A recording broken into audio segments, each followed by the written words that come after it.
है, क्या कहना चाहेंगे इस पर? देखिए, मैं जेपीसी का मेंबर रहा हूँ। जिस तरह से जेपीसी में बहस होना था उस तरह से वहाँ पे ना बहस हुई ना चर्चा हुई, ना ही तो वहाँ पे क्लॉज बाय क्लॉज डिस्कशन हुआ। जितना हिस्ट्रीली ये बिल को लाया जा रहा है, इससे एकदम साफ है कि सरकार इसमें सीरियस काम नहीं चाहती है। सरकार नहीं चाहती कि इसमें एक्चुअली वक्फ इंस्टीट्यूशंस में सुधार हो। इस वक्फ बोर्ड को लेके पूरे देश भर में गलत इन्फॉर्मेशन फैलाने की सरकार कोशिश कर रही है, मिस इन्फॉर्मेशन फैला रही है, लोगों को वर्गला रही है और लोगों को मिसलीड करने का काम इसमें कर रही है।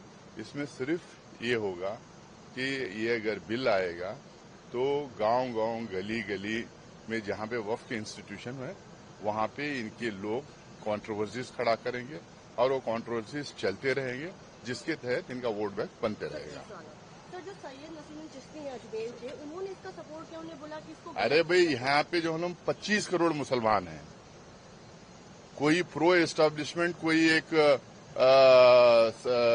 कोई एक संस्था, कोई प्रो एस्टैब्लिशमेंट जो है, कोई एक ग्रुप यानी कोई एक आदमी कुछ बोल डालने से थोड़ी है। बिल आप पढ़िए, बिल में क्या है, पिछली बिल में क्या था, इसमें क्या छीनने की कोशिश कर रहे हैं और किस तरह का माहौल क्रिएट करने की कोशिश कर रहे हैं, आपको पता चल जाएगा उसमें।